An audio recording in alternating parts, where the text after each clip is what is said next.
1807, guys. Imagine walking through here in 1807. There's no road, there was no highway, there was nothing.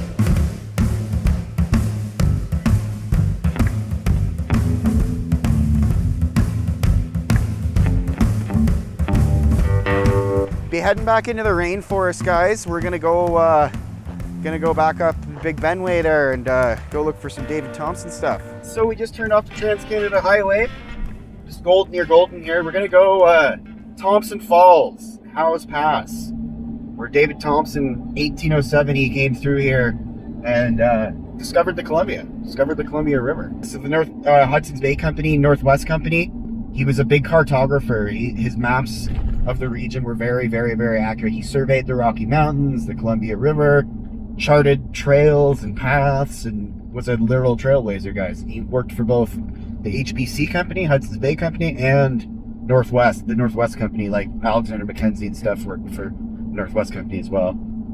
So, but this is Howse Pass. We're driving into Howse Pass. The Blaeberry River.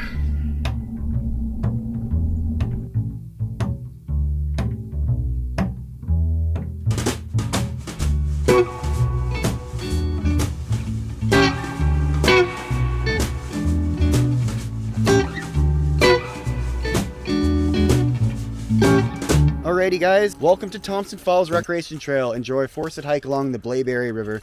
The trail terminates at Thompson Falls, where the Blaeberry River enters a gorge through the narrow funnel. The trail has a connection to Canada's past, as Blaeberry Valley and Howse Pass were first used by First Nations as a trade route. The explorer and surveyor David Thompson also used this valley in 1807 to reach the Columbia. That's your elevation map, right? It gives you your elevations. So let's go look at the Blaeberry River. So this is the Blaeberry River. David Thompson passed through here, guys. David Thompson, when he was charting the Columbia, trying to find the source, this is where he would have come. 1807, yeah, legendary cartographer. Some of the best, most accurate maps you can find. Even like without the technology, he was still super accurate. He was quite the guy. Bit of a weirdo though. Cuckoo scent means man that stares at stars.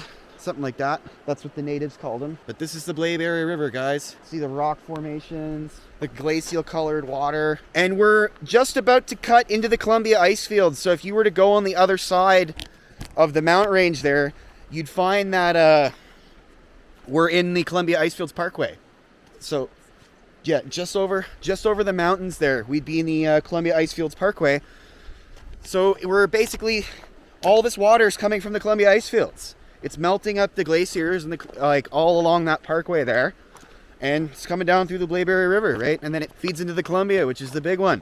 But the Columbia starts in Fairmont Hot Springs, and then goes all the way down to Astoria in Oregon. It takes a whole bunch of bends. It terminates in Astoria, Oregon. But this is where it started, guys. He came from Alberta, Saskatchewan River crossing. He was running a fur trading post. He came through Howse Pass in 1807, went all the way up to Fairmont Hot Springs, where Columbia Lake is, the source of the Columbia River. That was his thing. And the funny thing is that the Thompson River in the near Kamloops, which we're going to drive past, that's not, David Thompson was never there. He never went on the Thompson. He never did anything on the Thompson. But they named it after him because he was such an accomplished cartographer and fur trader, explorer, pioneer, everything, right? That he got the river named after him, but Thompson never actually was on that river, right? That wasn't his thing. He came through here in 1807, and then he went up in the Big Bend, came down through Athabasca Pass, Canoe Creek there, boat encampment. That's all underwater though. It's all been flooded.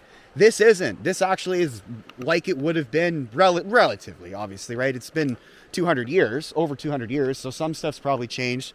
But 1807, guys, imagine walking through here in 1807. There's no road, there was no highway, there was nothing, right? And he was just walking, he was surveying, and it would have been old school surveying, guys. It would have been builder's level, transit. So the one builder's level's horizontal only, transit's vertical, tapes and chains. They used to lug chain. They'd have a chain man. You'd have a chain, old surveying.